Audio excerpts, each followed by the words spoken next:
네, 돈이 되는 뉴스 이슈앤뷰 바로 시작하겠습니다. 미르경제연구소 정태근 이사 나와 계십니다. 안녕하세요. 네, 반갑습니다. 네, 시장 분위기 어떻게 판단하고 계세요? 시장 분위기는 일단은 뭐 개별 종목 장세는 지속이 되고 있다 보고 있고요. 네, 단지 이제 선택의 폭이 좀 좁아졌다. 좁아졌다. 네.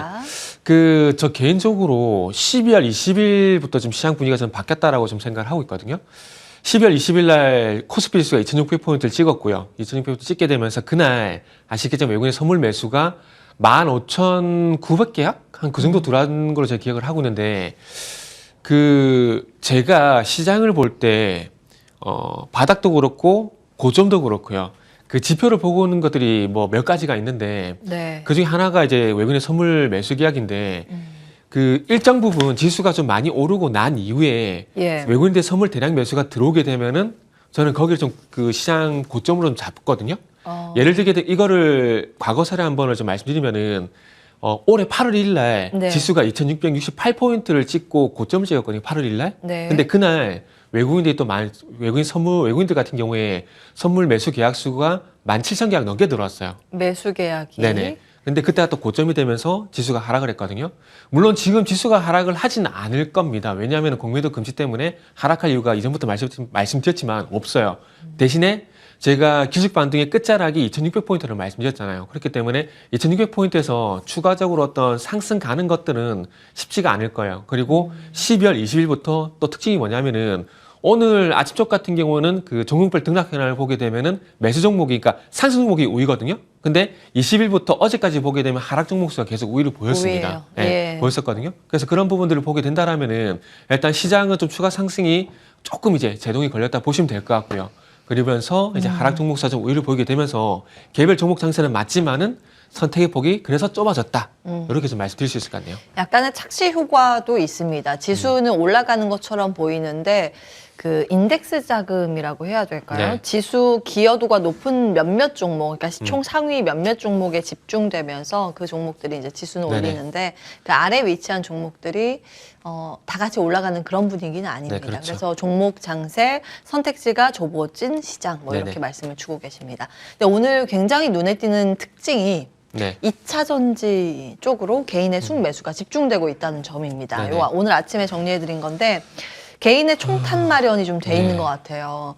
그 증시 대기 자금이라고 하는 투자자 예탁금이 50조 원을 어제 돌파했습니다. 네네. 2달 만에 최고치고 11월 3일만 하더라도 44조 원대였는데 네네. 예, 굉장히 이제 빠르게 단기간에 올라가고 있는 상황이죠.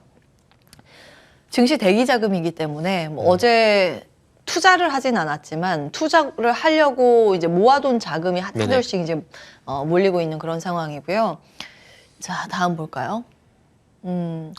내년도의 금리 인하 기대감이라든지 주식 양도세 기준 완화 등의 영향 때문에 네네. 자금들이 주변으로 모아지고 있다. 이런 분석입니다. 공감하세요? 아마 그러면서 제가 하나 여쭤보고 싶은 것들이 지금 이제 내년 전망 되게 많이 하고 있죠.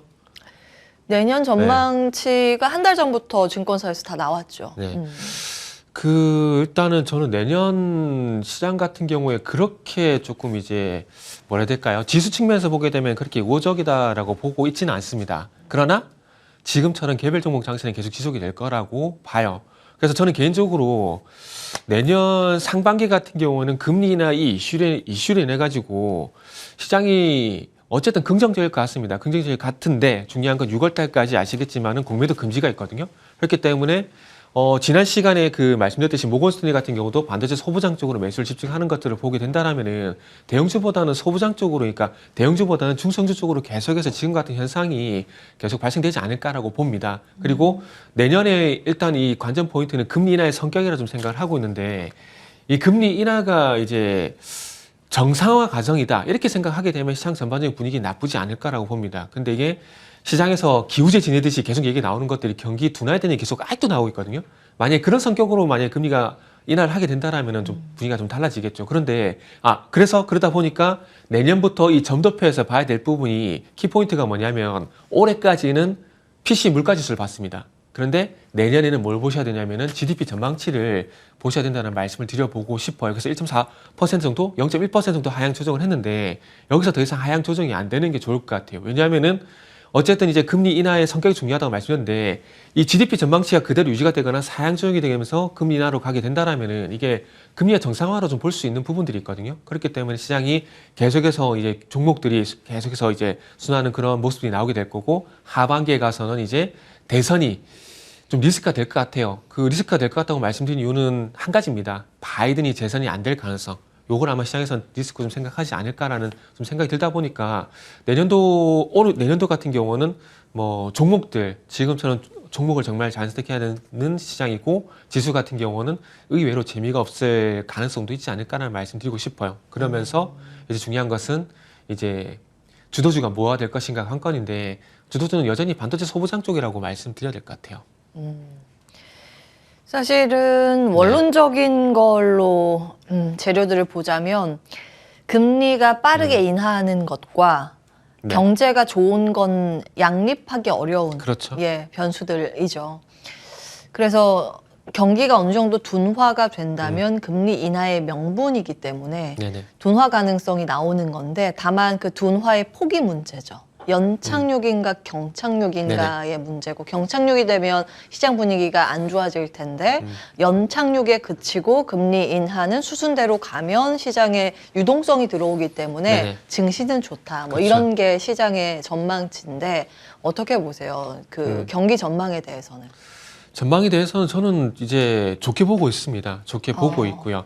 그러니까 결국 이제 우리가 미국 쪽을 계속 바라볼 수밖에 없는 상황들인데 그러면은 미국의 경기에 돌아간 핵심 포인트를 짚어봐야 되는데 그 핵심 포인트가 결국은 이제 고용과 연결되는 부분들이거든요. 잘 아시겠지만 미국의 GDP 80%가 소비입니다. 그러면은 이 소비를 하기 위해서는 돈이 필요하고 이 돈을 벌기 위해서는 일자리가 결국 필요한 부분들이거든요.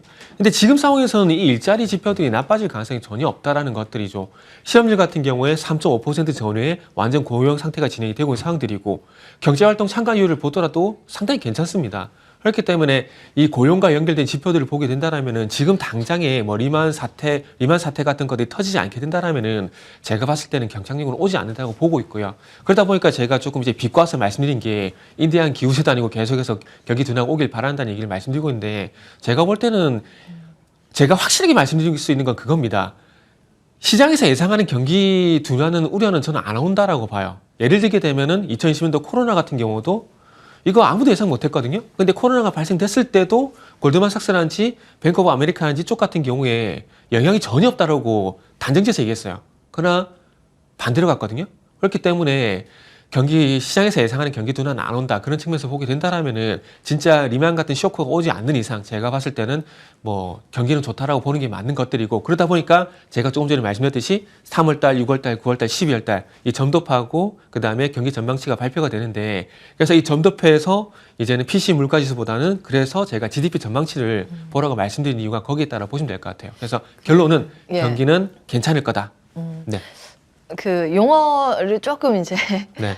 정리할 필요는 있습니다. 지금 시장에서 얘기하는 경기 둔화에 대해서 경기 침체와 조금 헷갈리신 것 같아요. 시장이 네. 바라는 게 이제 경기 네, 침체고, 침체요. 네. 예, 경기 성장률 둔화는 컨센서스입니다. 사실은. 근데 둔화율이 생각보다 괜찮을 것이다. 성장은 하는데 경기의 둔화이니까. 그게 얘기가 그렇게 되나요? 일단 뭐 GDP 전망치를 보게 되면은 이게 뭐 하향 조정되거나 나쁘게 이렇게 발표는 저는 안 될 것 같습니다. 그렇기 때문에 뭐 소위 말하는 리세션 이런 것들은 뭐 그렇죠. 리만 같은 사태가 발생되지 않는 이상 오지 않는다라고 보고 있고 그러다 보니까 내년도 미국 증시 같은 경우는 뭐 경제 같은 경우에도 뭐 긍정적으로 보고 있다라고 말씀을 드리는 거고요. 그래서 정리합니다. 경기 침체 가능성은 현재로서 나오는 데이터들을 근거로 봤을 때는 적다. 가능성이 굉장히 낮다. 매우 낮다. 이렇게 주신 거고. 그러면 보겠습니다. 여전히 투자의 관점에서는 종목을 잘 골라낸다면 괜찮은 시장이라고 보시는 것 같은데 네네. 대안으로 2차 전지는 어떻게 보세요? 글쎄요, 2차 전지가 제가 정말 일관되게 안 좋게 계속 말씀드리고 있어가지고 또 아니, 이제 잠깐 기술적 반등 의견도 네네. 주셨잖아요. 네, 기술적 반등 의견 들었는데 그것도 이제 뭐 끝이 난 상황이라 보고 있고 지금 뭐 그렇다고 2차 전지가 안 가는 건 아닙니다. 근데 제가 말씀드린 관점은 이게 추세적인 상승으로 갈 것인가 이게 관건이거든요. 그런데 제가 봤을 때는 2차 전지가 추세적으로 가기에는 아직 여건이 그렇게 좋지가 않다라는 것들입니다. 2021년도 그리고 올해 이제 2차 전지 같은 경우에 뭐 에코프로 그룹주가 신드롬을 만들게 되면서 상당히 개인 투자자분들의 관심이 많은 건 사실입니다. 그런데 기업이 돈을 버는 것과 아니다. 그 기업이 돈을 버는 것도 지금 상황이 좀 안 좋다고 봐야 되겠네요. 지금 2021년도에서 2023년도로 넘어오게 되면서 넘어온 부분과 그리고 2023년도부터 2020 앞으로 가는 흐름을 봤을 때 차이점이 뭐냐면은 2021년에서 2023년으로 오게 되면서 에코프로비움을 기준으로 보게 되면은 실적이 계속 우상향이었거든요. 근데 지금은 아시겠지만 2분기, 3분기, 4분기 계속해서 실적이 하향 조정이 되고 있는 상황들이고 하향 발표가 되고 있는 상황들이고 이 부분이 내년까지도 이어질 가능성은 지금 있다라고 보는 게 맞는 거죠. 그렇게 본다라면은 뭐 실적을 본질적 가치 기준에서 보게 된다라면은 뭐 지금은 좋을 가능성이 좀 낮다라고 보는 게 맞다라고 생각을 하고 있고요. 예. 그리고 이제 2024년도 같은 경우는 이제 제가 잠시 이제 시장 전망에서 말씀했지만은 2차 전지는요. 지금 트럼프가 되는 게 리스크라기보다는 바이든이 안 되는 게 제가 볼 때 리스크라고 봅니다. 그리고 2025년도로 가게 된다라면은 이제 증설이 이제 북미 쪽 이제 배터리 3사 증설이 완료가 되거든요. 완료가 됐을 때 지금 전기차 시장이 이렇게 꺾인 게 아니라 이 상승폭이 이게 완만해진 거거든요. 근데 이 완만해진 걸 되게 부정적으로 이제 평가를 하고 있는 겁니다. 그래서 이 완만하게 이 전기차 시장 성장이 이렇게 가파르게 가는 것이 아니라 이 완만한 상태가 계속 지속이 되게 된다면은 제가 봤을 때 이 증설이 도리어 독이 될 수도 있다라는 것들이죠. 그렇기 때문에 결국 이런 문제를 다 해결하기 위해서는 전기차 판매량이 어쨌든 올라가야 되는데 그런 부분들을 기대할 만한 것들이 결국 전기차 가격이 내려가느냐. 요게 관건이라 봐야 될 것 같아요. 그래서 2025, 모 언론 기사를 저도 참고를 했는데 2025년, 2026년이 되게 되면은 내연기관차만큼 전기차 가격이 다운이 된다는 얘기가 있더라고요. 그렇게 그런 변수가 만약에 나오게 된다라면은 좋게 볼 만한 이유가 발생되겠지만은 지금 상황에서는 2024년 미국 대선, 2025년 북미 증설 이런 것들이 일단 확인이 돼야 될 부분들이 있기 때문에 아직까지는 뭐 2차 전지에 대해서 좀 보수적으로 보고 있다라고 말씀드려야 될 것 같아요. 예. 조금 더 이제 수출 데이터나 가격에 대한 데이터, 네네. 뭐 이런 것들이 우호적으로 바뀌게 되면 의견을 좀 변경하실 것 근데 같고. 말자서 죄송한데 데이터는 좋아요. 최근에 데이터요? 뭐 현대차 같은 경우 전기차 친환경차 판매 뭐 전년동기 네. 30% 이렇게 나오잖아요. 지금 나쁜 건 아닙니다. 나쁜 건 아닌데 좋은 건 아닌데 잠시만요. 제가 용어가 갑자기 헷갈리네요. 죄송합니다. 예. 이게 지금은 아주 나쁘지 않은 상황이라 봐야 되겠죠. 어. 네, 상황을 보게 되면. 그런데 이런 것들에 대해서 시장이 결국에는 좋게 네. 해석을 하게 되면서 집중을 할 것인가가 관건인데 지금은 그렇게 집중한다라고 보기 어렵다라고 봐야 되지 않을까라는 말씀드리고 싶네요. 알겠습니다. 뭐 시각이 바뀌게 되면 네네. 그때 다시 한번 체크해 네네. 주시기 바라겠고요. 제가 시각은 잘 안 바뀌는데 바뀌면 예. 확실하게 말씀드리잖아요. 좋아요. 네. 예, 다음 이슈 넘어가겠습니다. 바이오. 네. 요즘 시장에서 뜨겁죠. 면역 뜨겁죠. 항암제 시장 가파른 성장세, 국내 바이오텍 개발 박차. 우리나라도 그 미국의 유수의 그 빅파마처럼 네네. 그런 큰 기업들이 좀 많이 나와줬으면 네네. 좋겠어요. 아직은 우리나라의 큰 기업이라고 하면 바이오텍보다는 공장 돌리는 CMA, 바이오로직스라든지 예. CMO. CMO 쪽이 훨씬 더 많죠. 이중항체 치료제 시장 규모, 시장 자체가 크다는 건 아마 알고 계실 네네. 거예요. 근데 우리나라 파이 자체가 뭐 크지 않아서 다음 보겠습니다. 이게 침투율 자체가 우리나라 좀 약하죠. 이제 삼성전자 헬스케어 업종 비교 차트입니다. 네네. 이거 사실 이제 당잠사에서 하려고 아껴두던 차트인데, 예, 여러분 그 삼성전자의 네. 주가하고 헬스케어 업종의 주가가 동반했다라는 거 혹시 알고 계셨어요? 네네. 아, 이게 그래요? 2017년부터 그런 현상이 나왔었어요. 네, 그래서 요즘 또 이게 과거 데이터인데 네네. 2023년 4월까지 나와 있습니다. 요즘 삼성전자 올라가면서 공교롭게도 헬스케어가 같이 상승하더라고요. 다음 보겠습니다. 네. 여러 가지를 고민해 볼 수 있을 것 같습니다. 금리라는 키워드도 네네. 삼성전자가 인덱스 차원의 성격을 가지고 있어서 같이 움직이는 영향이라고도 볼 수 있을 것 같아요. 헬스케어하고 국채 3년 비교 차트인데 이게 헬스케어, 국채, 이게 금리입니다. 네네. 네, 금리랑 역의 관계죠. 금리가 올라가면 바이오가 떨어지고 금리가 떨어진 바이오가 올라가는 이제 과거의 패턴이 네네. 그랬습니다. 지금 금리에 대한 기대감도 여기에 딱 맞아 떨어지잖아요. 네네. 여러 가지 모멘텀도 있고 어떻게 보세요? 이게 이런 현상이, 그러니까 이게 100% 맞아 돌아가는 건 아니지만 이런 부분이 상당히 신빙성이 있다라고 말씀드릴 수밖에 없는 것들이 그러니까 금리나 수에 대한 어떤 그 기대감들이 지금 반영되는 것들이 결국에는 대규모 자금 조달이거든요. 그러다 보니까 아시겠지만은 풍력, 태양광, 자동차 갔다가 지금 바이오로 오게 된 겁니다. 이 바이오 같은 경우도 대규모 임상을 진행하게 되면은 기간적인 부분들 때문에 비용이 상당히 많이 들어가요. 그렇기 때문에 이 비용에 대한 어떤 부담 때문에 당연히 이제 금리에 반응할 수밖에 없는 부분들이고, 일례로 그 일동제약 아시죠? 일동제약이 코로나 치료제를 개발했습니다. 했는데 이게 1,200억 정도 들어갔어요. 그런데 이게 아직까지 국내 같은 게 시약세 승인이 안 났습니다. 1,200억이 들어갔는데 이제 아직 판매를 못 하고 있어요.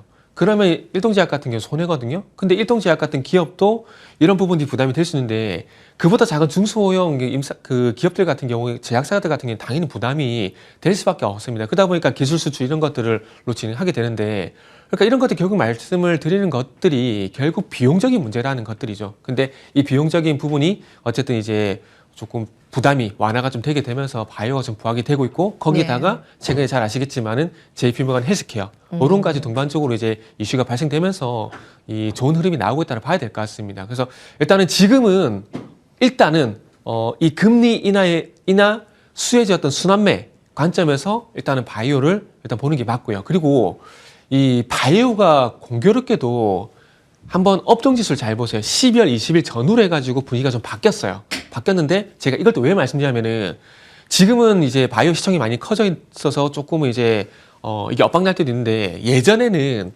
시장이 조금 이제 뭐라 해야 될까요? 그 투자 심리가 좀 안 좋아지게 되잖아요. 그러면은 이제 시장이 좀 안 좋아지게 되면 그 자리를 개별 종목 장세가 진행이 되게 되면서 바이오가 이끌었던 과거 사례가 있거든요. 그래서 그런 부분도 제가 봤을 땐 바이오가 움직이는 어떤 원동력이지 않나.